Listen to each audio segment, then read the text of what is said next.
about a minute or less, usually, it takes us to get our stuff on and get out of the truck once we get there. Okay, tightens up all the straps. Chest strap comes across. Okay, now we're on the truck, we're ready, we're getting more directions. Our lieutenants, possibly, or our chiefs who are on the scene already, are going to tell us what kind of jobs we're going to have to do. We're in the back, we're getting ready, and before we get off the truck, we're going to make sure we have our things, everything's ready to go. Probably going to make sure we have a radio. Okay, these are all on our trucks as well. They're going to be able to help us communicate when we go in. And then when we get out, we're going to put our masks on. Okay, this is when we start looking really fun. And he's going to do something right now. If he tightens up, he's going to do something real quick. Anyone know why he did that?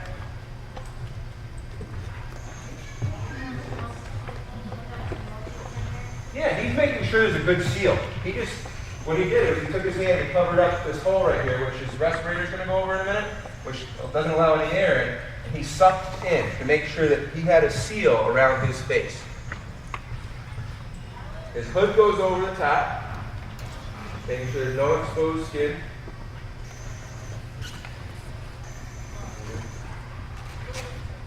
Then his chin strap comes across, his neck flap.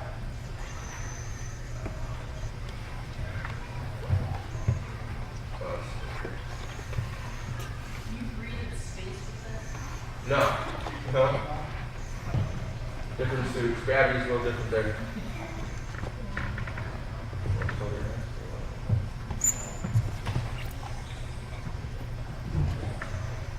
Okay, so he's not breathing any air yet, but he's going to be in a minute.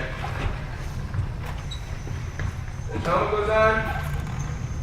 Usually our strap comes across. I'm not going to make him take it off though, so our helmets don't fall off when we're in there. Okay? This is pretty much it. Okay. His gloves go on, which cover up his wrists, the rest of his hands that are exposed. We don't want any burns on there. These aren't regular gloves. These aren't just like work gloves you can go out in the garden with and do things. These are actually fire-rated gloves. Okay, they're for firefighting. Okay. Puts those on.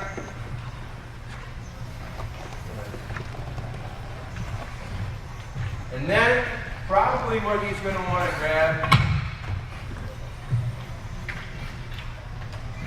He doesn't have one already. A lot of us have them already, but these are also available on our trucks. There's a flashlight, because a lot of times it's going to be dark inside because there's smoke.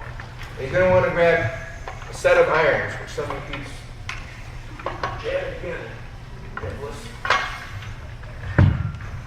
Okay? What is this called? Special name for this, though. It's not just an axe. We actually have two different kinds of axes we use in the fire service. This is called a flat head axe, because it's got this hammer on the end too, so you can use it to hammer things, you can also use it to chop. Pretty nice, and these handles make it a little bit lighter than it would be. This right here is my favorite, and probably most people's favorite, because there's a lot of different ways you can use this. This is called a halligan. Anyone say that? Halligan. Huh? Halligan. Okay? This is a halligan bar. And what we use these for is prying, chopping. We can actually take this. And remember, you know what a padlock is, right? Maybe you have them on your lockers. You take that, slide it right into the padlock. Take one of these. Boom! Guess what? Padlock's gone. We can get in now. If there's a padlock, I'm going to